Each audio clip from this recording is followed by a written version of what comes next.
Okay, up next, Ron Shen, who I'm told is one of the most prolific members of the U.S. Rowing Referee Corps, here to present the Jack Franklin Lifetime Achievement Award. Ron?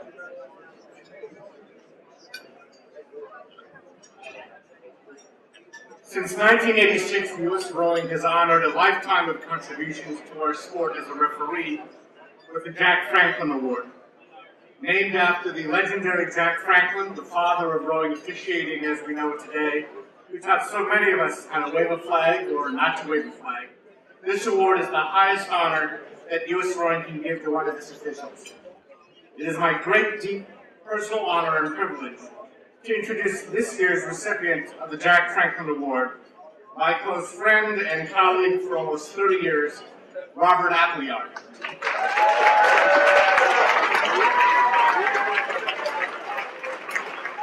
Bob's career as a rowing official began in 1980 when he was a member of the National Association of Amateur Oarsmen. Over a 34-year career, he's refereed at countless scholastic, junior, club, masters, elite, intercollegiate, national, and international championships. In 1989, Bob passed the examination to become an international umpire licensed by FISA. In 1993, Bob received the Julian Wolf Award as the official who stood apart from the rest of his or her colleagues to rowing for his contributions to officiating in rowing.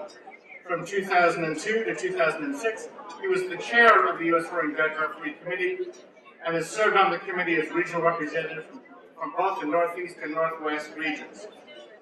Bob was appointed the co-chief referee for the U.S. Rowing Olympic and National Team Trials in 1992 and served in that role through the 1996 Atlanta Olympic Games. Actually, I was the other co-chief referee during that time, when I can tell you trials were always complex, often contentious, and sometimes litigious experience for officials.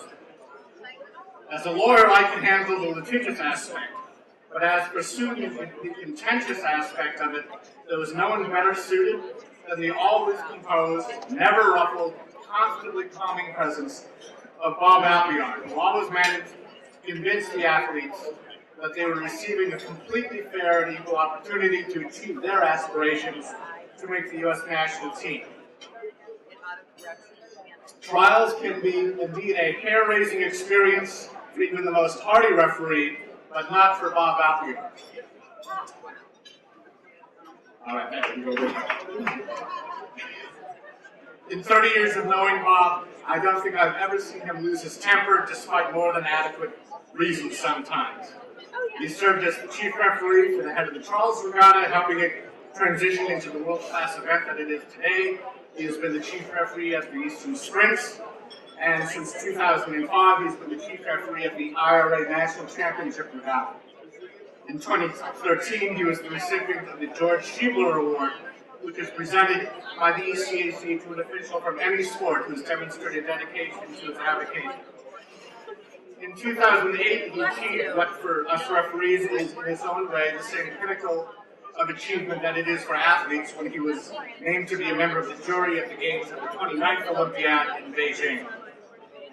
In his life outside of rowing, Dr. Appleyard is an accomplished scientist and academic. He has a PhD in vertebrate mammalian physiology from Washington State. He's a postdoc fellow at the University of California. He's the director of a research lab at Brigham and Women's Hospital, an affiliate of Harvard Medical School. Today, Professor Appleyard is the chair of the Department of Basic Sciences at the National University of Health Sciences. I can think of no one who is more deserving of this honor and more worthy of commemorating the legacy of Jack Franklin than this year's recipient.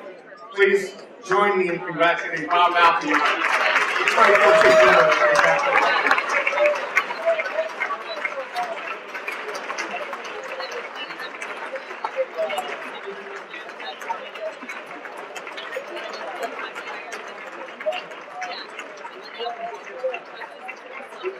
Ron, thank you very much. I'll say on behalf of the over 400 of my colleagues who are the U.S. Rowing licensed officials from around the country, it's truly a privilege on our part to work with the people who put together the venues and organize the events to make possible the competition for all of you in this room to do what you do. That's the motivation for us. That's the enjoyment that we get, to be able to provide a competition that all of you can then show what it is that you do as the amazing athletes that all of you, many of you in this room are. And lifetime, I don't know how to process that. That's still kind of working its way through. That doesn't compute. But I could say that for the years and the experiences that I've had, other than continuing to see all of you compete and enjoy that, it's all of the people in rowing. I have friends around the country and outside the country, all through rowing. Rowing is a unique sport. You're unique people.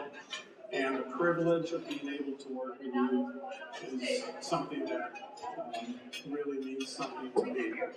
I'll say thank you to all of you, and I'll also to Ron, my colleague, and all the rest of my colleagues in U.S. Rowing. And I'll also say thank you to my family, my wife and my daughter, Chris and Hannah, who are both here, who a couple of weekends each year, I guess, when I go away to do these events, and they go along with that and support that. I really appreciate it, so thank you.